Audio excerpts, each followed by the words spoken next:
예, 오늘은 우리 여호수아 8장의 말씀, 이제 마지막 부분인데, 아이성 싸움에 대한 마지막 파트를 다루고 있습니다. 이 아이성 부분이 굉장히 중요한 이유가 굉장히 작은 성이죠. 이스라엘의 전투 병력이 60만 3,550명이 이제 출애굽할 때 그랬고, 나중에 다시 인구를 계수했을 때 역시 뭐 60만 이상이 되었지만, 하여튼 굉장히 많은 전투 병력이 있었습니다. 근데 이 아이성은요, 남자, 여자 다 합쳐서 12,000명밖에 안 돼요. 아주 작죠? 예. 그래서 처음에는 교만해서, 3,000명 올라가면 됩니다. 라고 했는데, 36명이 죽게 됩니다. 그래서 우리가 이제, 우리에게 주는 교훈은 뭐냐 하면, 우리가 일생을 살아가면서 영적 전투 앞에 작다라고 생각하는 죄. 이 정도면 하나님의 은혜 없이 내 노력으로 이 정도 죄악은 이겨나갈 수 있겠다. 라고 하는 그런 교만을 아예 처음부터 막아주는 것이죠. 여러분, 작은 죄도 전심전력으로 하나님의 은혜를 의지하여 성령의 능력으로 이겨나가야 된다. 이것을 이제 계속 살펴본 것이죠. 그래서 교회 안에도 마찬가지고 개인적으로도 마찬가지고 작다, 별거 아니다 라고 생각하는 죄의 모양은 그 어떤 것이라도 다 버려야 되는 것입니다. 그래서 이러한 죄에 민감한 것, 이런 것들을 좀 생각해 볼 필요가 있는 것이죠. 그래서 24절부터 29절의 이 아이성 싸움이 전투가 어떻게 마무리되어지는가를 설명을 해주고 있습니다. 그래서 24절, 25절에 보면 이제 매복병이 양쪽에서 이 아이성 싸움, 아이성 사람들, 전투병들을 죽이죠. 그리고 아이성에 들어가서 모두 다 없애게 됩니다. 왜 그렇게 다 전멸을 시켰냐 하면 이 가나안 땅 안에 7족속이 있는데 모두가 다 우상 숭배와 죄악에 간영한 아주 죄악으로 가득 찬 그런 민족들이었습니다. 그래서 하나님의 입장에서는 이 하나님이 약속하신, 아브라함에게 약속하신 이 땅을 깨끗하게 하여 하나님의 백성들에게 주고자 하시는 것이죠. 그래서 죄악의 어떠한 것도 남겨두지 않으려고 하셨고, 또 이스라엘에게도 만약에 그 민족들을 살려두면 그들이 너희의 이제 올무가 되어서, 이게 사냥을 하면 이 사냥감, 그러니까 뭐 이제 동물들을 잡는 그 기계가 있죠. 그걸 올무라고 하는데, 그러한 죄악들을 남겨두면 민족들을 다치게 하는, 죽게 만드는 그런 올무의 역할을 하기 때문에 철저하게 이 가나안 7족을 다 없앨 것을 말씀하신 것입니다. 그래서 이것은 이 아이성 사람들을 다 멸절시키는 것은 결과적으로는 그런 의미가 있죠. 죄악을 다 깨끗하게, 그 어떤 작은 죄라도 남겨두지 않게 된다. 그러니까 이 12,000명이 나오죠. 25절에 보면 12,000명인데 여러분, 이 이스라엘 200만, 300만에 비하면 12,000명은 정말 작은 숫자입니다. 그런데 작은 죄라도 철저하게 없앨 것을 말해주고 있지요. 그리고 이제 26절에 보면 이 단창을 들고 있었는데 이 죄악의 그 작은 것까지라도 다 없어질 때까지 끝까지 단창을 내리지 않았습니다. 이것은 죄의 작은 것들이 사라질 때까지 끝까지 영적인 면에 있어서 정신을 차리고 이 전투에 임하는 요수아와 또 이 하나님의 백성 간의 어떤 그런 모습들을 볼 수가 있습니다. 그런데 27절이 재밌죠. 여리고성에서는 그 어떤 것도 취할 수 없었는데 아이성에서는 가축과 노력한 것은 여호와께서 요수아에게 명령하신 대로 이스라엘이 탈취하였더라. 여러분, 이 가나안 땅에서 먹고 사는 문제는요, 다 하나님 손에 달려 있습니다. 인간이 스스로 하나님의 뜻을 거역하여서 여리고성에서처럼 아간처럼 하나님이 금지하셨음에도 불구하고 재물을 탐내어서 하나님의 명령을 어길 때는 저주를 받지만 하나님께서 이 가나안 땅에 들어가서 주시고자 하는 것들을 믿고 그것이 때로는 부족해 보일 수도 있죠. 그러면 성이 작으니까 노량물도 적을 거 아닙니까? 근데 적지만 그 작은 것 가운데서도 그 약속의 땅에서 나누어 주시는 하나님의 축복을 생각해 볼 수 있는 것이죠. 뿐만 아니라 이 여리고성에서 이 사람들은 그래요. 아간은 대표였지만 눈에 보면 유혹이 되어집니다. 그래서 아예 하나님께서 이번에는 그냥 다 나눠 주신 것이죠. 그래서 이 교훈을 통해서 우리에게 주는 것은, 이 사건을 통해서 우리에게 주는 것은 뭐냐 하면, 인간이 어떤 물질에 눈이 어두워서 탐하는 것이 아니라 모든 물질은 또 우리가 이 땅을 살아가면서 필요한 것들은 하나님이 가장 적절할 때에 채워주신다. 이 개념이 우리에게 필요합니다. 여러분, 그래서 이제 이 본문에서 살짝 더 적용을 해보면 그런 것이죠. 이 땅을 짧은 100년의 인생을 살아갈 때 물질이라는 것은 굉장히 중요합니다. 그런데 하나님이 주시는 만큼 누리면 돼요. 그 이상의 것을 원하는 것은 탐심이 될 수도 있습니다. 그래서 조심해야 되는 것이죠. 그래서 하나님이 원치 아니하는 물질의 소욕들은 좀 버리시는 게 좋습니다. 옳지 않은 방법들. 대표적인 게 훔치는 거죠. 이 지금 아간이 훔쳤잖아요, 하나님 거. 그러니까 이렇게 옳지 않은 방법으로 재화를 획득하여 자신의 생명을 누리려고 하는 방식들은 옳지 않다. 그러나 하나님이 허락하신 범위 안에서 허락된 것들은 마음껏 누리며 살면 되는 것이죠. 그래서 작은 것 하나에 감사하고 또 작은 것이지만 좀 부족하다 할지라도 이것이 하나님이 허락하신 것이다 라는 것을 가지고 생활해 나가는 것입니다. 여러분, 이런 생각하시면 돼요. 상대적 빈곤감을 잘 극복하셔야 됩니다. 여러분, 우리나라 이 대한민국이 이제 수천 년의 역사를 가지고 있지 않습니까? 이 수천의 년의 역사 가운데서 가장 잘 사는 때가 언제겠습니까? 가장 잘 사는 때 지금이에요. 세계 10위 안에 10위잖아요, 10위. 네, 세계 10위 경제대국이에요. 그러니까 우리나라 인류 역사 속에서 지금이 제일 잘 사는 때입니다. 그렇게 따지면 여러분들 상대적 빈곤감 때문에 나는 왜 이렇게 못 사는가? 나는 왜 이렇게 가난한가 생각할 수 있는데 아니요. 지금이 제일 잘 사는 때입니다. 그래서 이러한 것들을 좀 생각해 보시면 되고 70억 인구, 이제 80억이죠. 80억 인구 중에 우리나라 사람들 몇 위에 들어가 있겠습니까? 이 중에서 제일 못 산다고 생각하시는 분 80억 인구 세워놓으면 상위 몇 % 안에 들어갈까요? 꽤 높이 올라갑니다. 예. 약 드실 수 있잖아요. 그죠? 그래서 하루 한 끼 이상 드시잖아요. 예, 그죠? 옷 입죠. 옷 잘 입고. 그리고 또 어떻습니까? 교육 받잖아요. 무상교육 받잖아요. 요즘은 중학교까지 무상교육 되죠. 그리고 또 어떻습니까? 그러니까 80억 인구를 줄 세워 놓으면요, 우리나라 사람들은 다 상당히 높은 수준에 올라갑니다. 근데 자꾸 거기에서 더 뭔가를 탐내려고 죄를 지었다 보면 아간꼴이 나는 거예요. 그래서 여러분들 이런 부분들, 이 27절 같은 경우를 통해서 비록 적은 노량물이긴 하지만 하나님이 주시는 것에 만족하고 이 이스라엘 사람들은 이제 그걸 나누죠. 그리고 하나님께서도 은혜를 베푸신 거예요.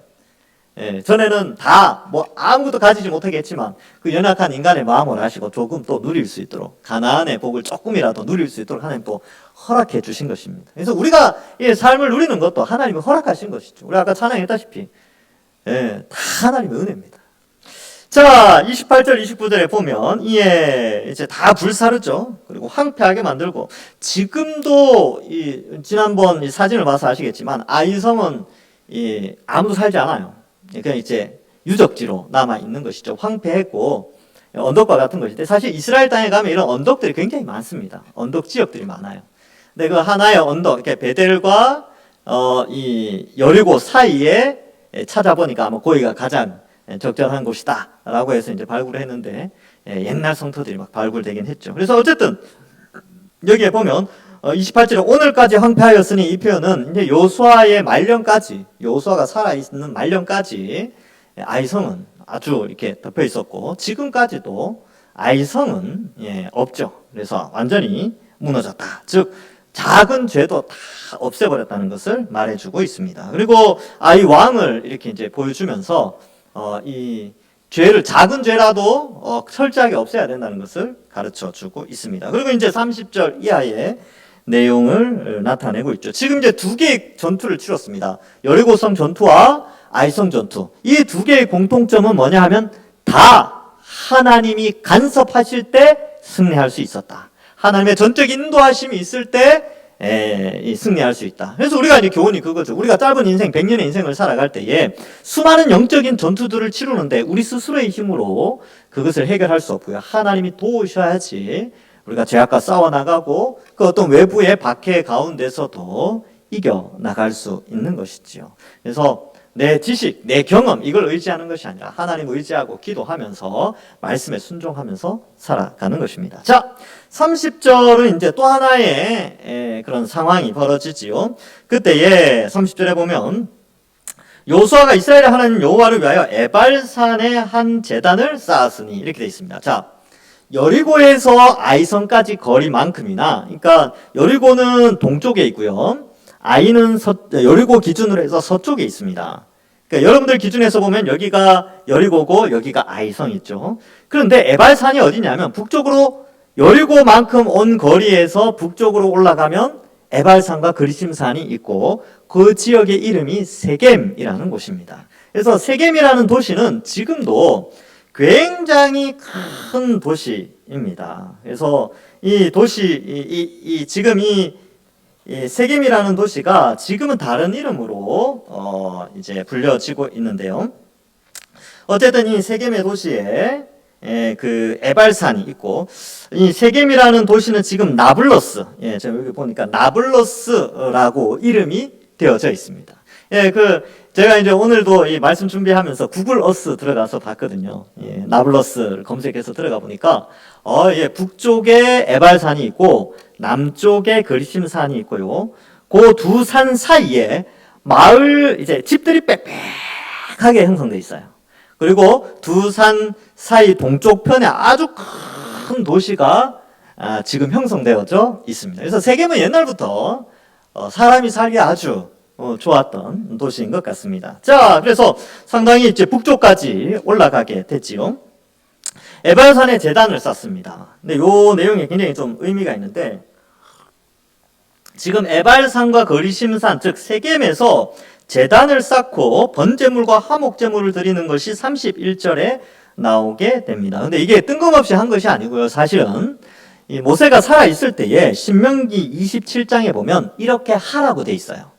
제가 읽어드리겠습니다. 신명기 27장 4절부터 8절의 내용이 이렇게 돼 있습니다. 너희가, 요거 이제 이 모세가 하는 말이에요.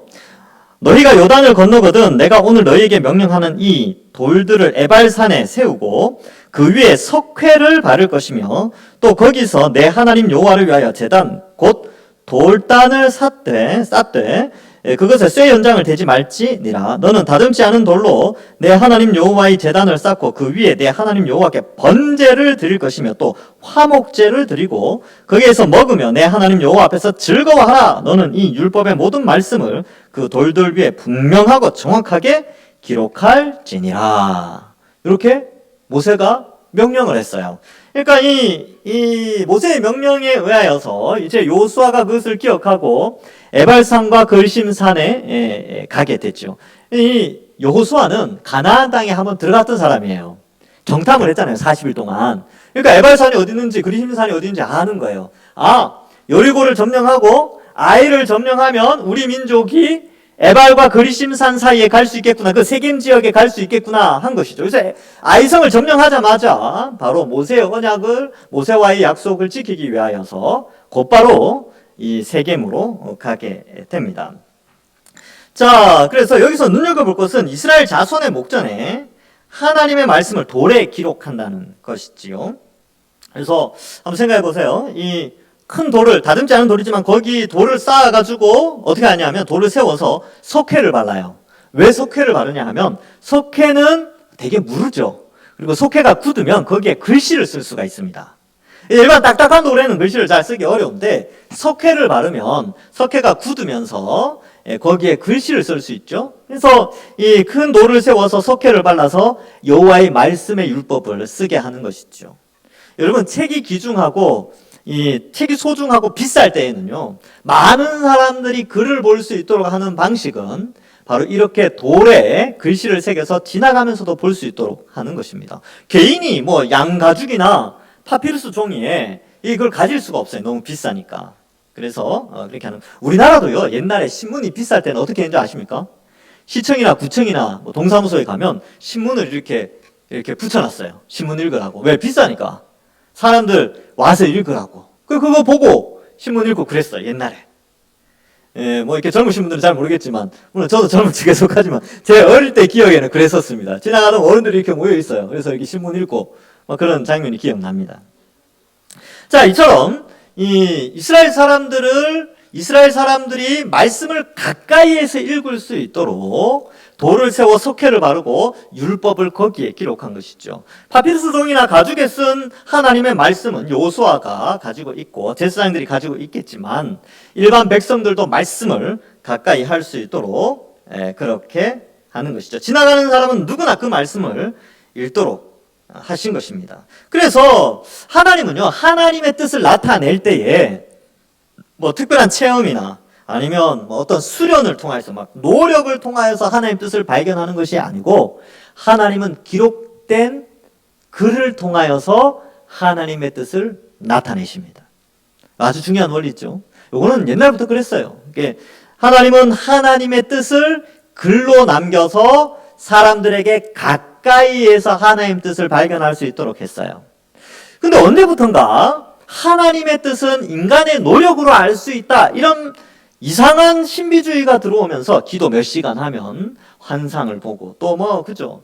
보통 이단들이 다 그랬어요. 자기가 노력해서 어디 가서 계시를 받고 체험을 해서 하나님 뜻을 발견했다 그러는데 아니요. 하나님 뜻은 기록된 성경에 있다니까요. 환상이나 이런 인간의 노력, 금식을 해야지 계시를 받고 그런 게 아니에요. 하나님의 뜻은 성경에 있고 이 성경 말씀은 현재 우리에게 너무나 가까이에 있습니다. 그리고 하나님 뜻은 너무나 쉽게 알 수 있어요. 그래서 어떤 분들은 그래요. 하나님 뜻이 어디에 있는지 모르겠습니다. 딱 들어보니까 알겠던데. 들어보면 알아요. 이 A라는 직장과 B라는 직장이 있습니다. 어디를 가야 될까요? 막 고민하고 있는 거예요. 제가 들어봤죠. 들어보니까 명확한데? 너무나 선명한데? 왜 이것을 갈등할까? 그리고 막 기도하는데 어디로 가야 됩니까? 어디로 가긴 줄 잘 지키는 대로 가야지. 너무 쉽잖아요. 저희 딱 들으니까 너무 쉽더라고요. 그래서 줄 잘 지키는 데 가세요. 근데 이제 왜 그러냐 하면 이제 자기 꿈과 자아 성취와 그다음에 이제 연봉이나 그다음에 환경이나 사람들로부터 인정받는 거 이런 거 다 고려하니까 갈등이 되는 거예요. 근데 말씀에 딱 비춰보면 선명하다니까요. 근데 하나님 뜻은 멀리 있지 않아요. 가까이 있습니다. 우리 청년들, 이 형제가 주의 뜻입니까? 저 자매가 주의 뜻입니까? 선명하다니까요, 그것도. 딱 보면 알아요. 근데 인간의 욕심이 많으니까 하나님의 뜻은 가려져 있고, 그리고 이제 그런 것이죠. 선명합니다. 선명해요. 자, 그래서 하나님은 하나님 뜻을 말씀을 통해서 명확하게 다 알려주셨습니다. 자, 그래서 정말 그렇습니까? 라고 물을 때에 신명기 30장 14절에 이렇게까지 말씀하세요. 오직 그 말씀이 내게 매우 가까워서 내 입에 있으며 내 마음에 있은즉 네가 이를 행할 수 있느니라. 이미 구약 성경 모세를 통해서 하나님이 말씀이 하나님의 백성들 가까이 있다고 말씀을 하셨어요. 이걸 또 사도 바울도 인용을 하지요. 로마서 10장 8절에. 그러면 무엇을 말하느냐? 말씀이 내게 가까워 내 입에 있으며 내 마음에 있다 하였으니 곧 우리가 전파하는 믿음의 말씀이라. 성경 말씀이 우리 가까이에 있어요. 하나님이 늘 우리 가까이 주시려고 하는데 우리는 목사님 이거 성경 말씀 말고 그런 거 말고 우리가 살면서 그런 하나님의 음성을 듣는 법 그런 거 있지 않습니까? 이게 뭐가 있어요? 그런 거 없어요. 말씀에 있다니까요. 성령 하나님께서 하나님 뜻을 알려주기 위하여 성경을 통하여서 알려주시고 정통한 방식으로 정통한 방식으로 발을 정자에 통할 통자 그러겠죠. 정통한 방식으로 해석해 놓은 믿음의 유산들 그렇게 남아 있어요. 그래서 그것을 통하여서 하나님의 뜻을 분별하도록 하셨습니다. 그걸 알아야 됐죠. 신비하게 뭔가를 깨닫는 게 아니에요. 그런 거는 이게 도교, 천도교 이런 데 있잖아요. 깨달았다 이런 거. 그런 데서 영향을 받은 거지. 정통적인 기독교 신앙은요. 성경을 통하여 그리고 믿음의 선배들이 성령의 감동을 받아 번역해 놓고 또 해석해 놓은 자료에 근거하여서 하나님의 뜻을 명확하게 알려주셨습니다. 가까이 있어요. 구원 어떻게 받습니까? 어렵지 않다니까요. 예수님이 나의 죄의 형벌을 대신하여 십자가에서 달려 죽으셨습니다. 예수님은 성부 하나님, 성자 하나님, 성령 하나님 가운데 성자 하나님이시죠. 그래서 성자 하나님이 이 땅에 오셔서 이제 우리의 죄의 형벌, 그러니까 구원자의 자격 조건이 세 가지입니다. 신이어야 되고요, 두 번째 인간이어야 되고, 세 번째 의인이어야 되죠. 이 조건을 갖춘 분은 예수님밖에 없죠. 그래서 우리의 죄의 형벌을 대신하여 십자가에 달려 죽으셔서 오고 오는 모든 세대에 구원의 역사를 일으키는 신적 존재가 되죠. 신적인 영향력을 펼치셨고, 인간으로 오셨기 때문에 대신 죽을 수 있는 존재가 되었고요, 의인으로 오셨기 때문에 죄인을 대신할 수 있죠. 사형수가 사형수를 대신해서 죽을 수는 없잖아요. 그래서 죄가 없으신 예수님이 이제 우리의 죄의 형벌을 대신해서 죽으셨죠. 그 예수님이 나의 죄의 형벌을 대신하여 십자가에 달리신 것을 믿는 자는 그리스도와 연합되어져서, 세례를 통하여, 성령 세례를 통하여 연합되어져서 그리스도의 의가 우리에게 전달되어져서 우리가 의인이 된다. 이것이 우리가 가지고 있는 복음의 가장 기본적인 내용입니다. 그 방식으로 구원을 받는 것이죠. 이거는 멀리 어디 막 산을 몇 킬로 올라가야 되고 막 기도를 몇 시간 해야 이 뜻을 깨닫는 게 아니고, 성경을 통하여 그냥 바로 깨닫는 것이죠. 가까이 있는 것입니다. 그러니까 이 에발산과 그리심산에도 하나의 뜻이 뭐냐라고 묻는 수많은 믿음의 후배들이 뭐라고 이야기할까봐 그냥 거기에 글로 돌에 새겨 놓은 것이죠. 그래서 말씀은 가까이 있습니다. 오늘날은 얼마나 더 감사한지요. 예, 책으로, 또 책값이 얼마나 쌉니까? 감사하죠. 이게 뭐 한 1억씩 했다 그러면 누가 가까이 하겠습니까? 그죠? 네, 굉장히 싸게 우리에게 보급되어 있으니까 얼마든지 읽을 수가 있는 것입니다. 자, 그래서 이제 우리는 말씀을 가까이 하는 언약 백성이 되었어요. 그래서 여러분, 이 에발산과 그리심산에서 뭘 했냐면요, 말씀에 순종하겠습니다 라고 하는 신앙 고백을 해요. 그 내용이 이제 나오지요. 그래서 33절에 나오는데, 32절에 보면 요수아가 거기서 모세가 기록한 율법을 이스라엘 자손의 목전에서 이게 중요합니다. 목전에서 그만큼 쉽게 볼 수 있도록, 목전에 산꼭대기 이런 데 놨으면 애들 어떻게 보겠습니까? 그렇죠? 근데 이 에발산과 그리심산 사이에 돌을 세고 제단을 쌓고 누구나 쉽게 접근할 수 있도록 목전에 그 돌에 기록하지요. 34절, 온 이스라엘과 그 장로들과 관리들과 재판장들과 본토인뿐만 아니라 이방인까지 여호와의 언약궤를 맨 레위 사람 제사장 앞에서 궤의 좌우에 서서 절반은 그리심산에 절반은 에발산에 섰으니 이는 전에 여호와의 종 모세가 이스라엘 백성에게 축복하라고 명령한 대로 함이라, 이렇게 되어져 있지요.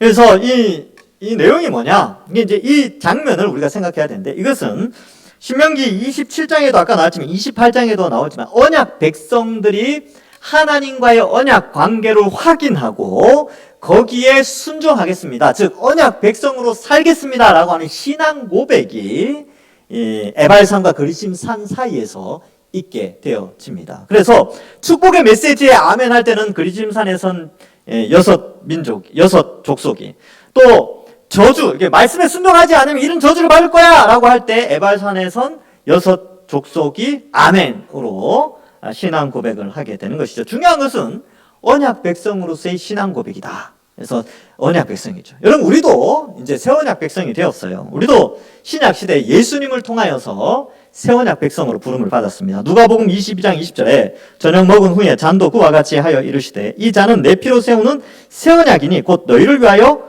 붓는 것이라, 이렇게 기록하죠. 그래서 여기에 예수님의 피와 살, 그것이 곧 새 언약을 상징하는 의미가 있다. 그래서 예수님의 피와 살을 먹을 때에, 즉 믿을 때에 하나님의 백성이 된다라는 것이죠. 그래서 예수님은 새 언약의 성취자로, 구원자로서 이 땅에 오신 것입니다. 그래서 이 성찬식은 6월절 양자 피시는 날에 있었는데, 6월절을 지키라 이런 개념이 아니고 6월절의 의미는 바로 예수 그리스도의 십자가의 죽음과 연결되어 있고, 그 죽음을 기념하라라고 예수님이 말씀하셨는데 그것은 성찬을 행하라라는 의미입니다. 뭐 이제 제7일 안식교나 아니면 저기 안산홍 하나님의 교회 거기서 말하듯이 6월절을 지켜야 된다, 예수님도 6월절 지키라고 했다, 그게 아니죠. 예수님이 6월절을 지키라고 한 게 아니라 뭐예요? 성찬식을 통하여서 예수님의 십자가를 기념하라고 한 것이죠. 그러니까 성경 해석을 잘해야 된다는 거예요. 이게 그렇게 어리석게 함부로 생각하면 안 됩니다. 자, 그래서 성경 번역이 중요하다. 그래서 기독교 2000년 역사 속에 어떻게 본문이 성령께서 믿음의 선배들을 통하여 해석되어져 온 것인가가 아주 중요하다는 것이죠. 히브리서 9장 15절에 보면 이로 말미암아 그는 새 언약의 중보자이시니 이는 첫 언약 때에 범한 죄. 첫 언약 때에 범한 죄가 뭡니까? 이것은 반역죄죠. 에덴 동산에서 하나님과 아담과 하와 사이에 일어났던 죄. 그것은 반역죄예요. 반역죄. 하나님이 에덴의 주인이며 온 세상의 주인인데 이 선악과를 먹음으로 말미암아 하나님처럼 되고자 하는, 왕이 되고자 하는 반역죄였죠. 근데 그것을 속량하셨어요. 예수님의 피로 우리를 부르시고 우리의 죄를 속량, 용서하시고 그 죄값을 다 갚아주시면서 새 언약의 중보자가 되셨다. 우리가 예수님 믿잖아요. 우리도 새 언약 백성이 된 거예요. 유대인들만, 이스라엘 사람들만 언약 백성이 아니라 예수님을 믿는 모든 사람들은 다 새 언약 백성이 된 것입니다. 자, 그래서 이런 의미가 있지요. 그래서 새 언약 백성은 말씀에 순종하면서 살아가는 거예요. 그러니까 흐름은 이렇습니다. 말씀이 우리에게 가까이 있어요. 근데 그 말씀을 통하여 하나님 뜻을 명확하게 알려주셨고 그 뜻을 알려주시는 분은 성령 하나님이 우리 속에 오셔서 우리의 지성과 감정과 의지를 변화시켜 말씀을 깨닫게 하심으로 말미암아 말씀대로 살아갈 수 있는 능력까지 성령이 우리에게 주셨습니다. 그래서 과거에 성령이 없을 때 사람들은 나도 이제 말씀을 지켜야지 하지만 안 된다니까요. 근데 하나님 택하여 우리에게 성령을 부어주시면서 말씀을 통하여 말씀대로 살아갈 수 있는 능력을 허락하시고 그것이 바로 성령의 성화의 역사로 나타나게 되는 것이지요. 그래서 순종은 성령의 능력으로 성령이 임재하심으로 말미암아 순종, 성화의 삶을 살게 되어진다. 그래서 언약 백성들은 순종의 삶을 살아야 돼요. 언약 신학을 다다음 주면 개강을 하거든요. 그 핵심 내용이 그거예요. 하나님은 하나님이 되신다. 하나님은 언약에 신실하셔서 자기 백성을 지키세요. 근데 그 언약 백성은 어떠냐면 그 하나님의 아버지이심을 믿고 하나님이 참된 양육자요 보호자임을 믿고 그 뜻에 순종할 때에 하나님의 언약 백성이 되는 것입니다. 우리도 마찬가지죠. 하나님이 구약에서 계속해서 새 언약을 나타내는데 그 언약의 성취가 뭐냐 하면 결국 순종이거든요. 근데 뭐에 대한 순종이냐면 예수님이 바로 우리의 참된 구원자요. 앞에 말씀드렸던 십자가, 복음 이러한 것들에 대해 믿는 것, 예수님이 정말 참된 구원자입니다 라고 믿는 것이 바로 순종하는 겁니다. 구약의 말씀에 하게 되면 예수님을 구주로 믿게 되는 것이죠. 그러면 언약 백성이 아니라 순종하지 않는다 그러면 결과는 어떻게 되냐면 예수님을 믿지 않는 것이 언약 백성의 불순종이에요. 그래서 이 사상이 로마서에도 계속 나오죠. 불순종하고 넘어지고 이것이 뭐냐면 언약 백성으로서의 순종하지 아니함으로 말미암아 그들이 믿지 않게 되었다. 이런 표현을 쓰는 겁니다. 그래서 우리가 예수님 믿잖아요. 이것은 바로 언약에 순종하고 있다는 증거입니다. 예수님 믿고 있다는 거. 감사한 일이죠. 믿고 나서 어떻게 돼요? 믿고 나서 믿음에 합당한 자로 살아가면 돼요. 성령의 도우심을 따라 성령의 열매를 맺으면서 살아가는 것이죠. 새 생명으로 태어났으니까 당연히 새 생명 현상이 일어나겠죠. 거룩한 삶의 열매들 이렇게 맺어가게 되는 것입니다. 자, 그래서 에스겔 36장 26절에서 27절에는 또 새 영을 너희 속에 두고 새 마음을 너희에게 주되 너희 육신에서 굳은 마음을 제거하고 부드러운 마음을 줄 것이며 또 내 영을 너희 속에 두어 너희로 내 율례를 행하게 하리니 너희가 내 규례를 지켜 행할지라. 어떻게 해요? 내 영, 새 영, 성령을 통하여서 이것이 가능해진다라는 것을 말씀해 주고 있습니다. 결국 말씀은 가까이 있어요. 근데 말씀을 가까이 하여 지킬 수 있도록 새 언약, 지금 신약 시대에는 성령을 우리에게 부어주셔서 그 언약의 말씀들, 성경의 모든 말씀들을 지켜 순종할 수 있도록 은혜를 내려주셨습니다. 그 증거가 뭐냐 하면 바로 성령이 우리의 지성과 감정과 의지를 변화시켜서 예수님을 믿게 하셨다는 것이지요. 자, 그렇다면 왜 하필 또 세겜이냐?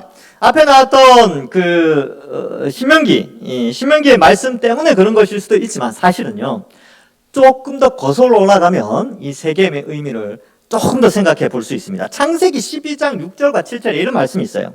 아브라함이 그 땅을 지나 세겜 땅 모래 상수리 나무 아래에 그때에 가나안 사람이 그 땅에 거주하였더라. 이 세겜이 살기 좋았던 것 같아요. 아주 오래전부터 이 세겜 땅에 사람들이 살았는데 여호와께서 아브라함에게 나타나 이르시되 내가 이 땅을 내 자손에게 주리라 하신지라. 자기에게 나타나신 여호와께 그가 그곳에서 제단을 쌓고. 그러면 이 약속의 땅, 그러니까 아브라함을 부르셔서 갈대아 우르 메소포타미아 지역에서 아브라함을 불러서 아브라함이 약속의 땅 가나안 땅에 들어와 최초로 제단을 쌓은 데가 어디냐 하면 세겜이에요. 자, 이스라엘 백성들이 출애굽하여서 약속의 땅 가나안 땅에 들어와 최초로 제단을 쌓은 곳이 세겜입니다. 그래서 이 개념은 뭐냐면 이 창세기를 가장 먼저 들었던 1차 독자가 누구냐면 출애굽 세대죠. 출애굽 세대가 창세기를 제일 먼저 들었어요. 그들이 들을 때에 세겜 그러면 어떤 땅이냐 하면요, 세겜은 아브라함이 처음 하나님께 예배 드렸던 곳, 요 개념이 있어요. 그러니까 세겜에 딱 들어가서 이제 가나안 땅에 들어가서 세겜에 가서 제단을 쌓는 것은 상당히 의미가 있는 거죠. 왜? 아브라함의 약속이 성취되어지는구나. 우리도 아브라함의 믿음을 따라 이곳에서 제단을 쌓고 예배를 드리는구나. 우리가 바로 하나님의 그 약속의 백성이구나. 하나님의 언약 백성이구나. 라는 것을 깊이 그 현장에서 깨닫게 되는 것이지요.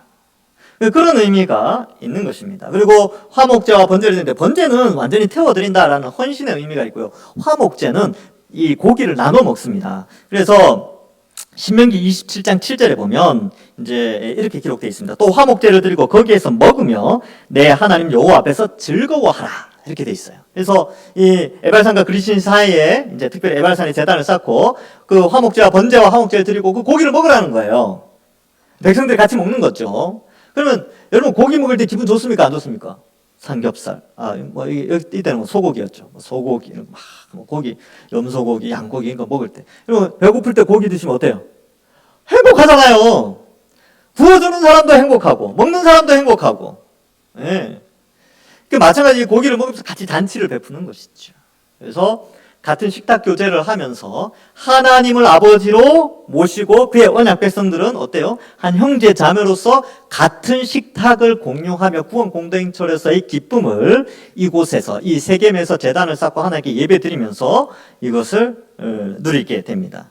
이 기쁨은 어떤 기쁨이겠습니까? 야, 하나님이 진짜로 아브라함에게 약속하셨던 것, 또 모세에게 말씀하셨던 것, 그것이 이렇게 성취되어진 것은 결국 이 가나안 온 땅이 젖과 꿀이 흐르는 이 아름다운 땅이 우리에게 주어지겠구나 라는 소망으로 기뻐하는 겁니다.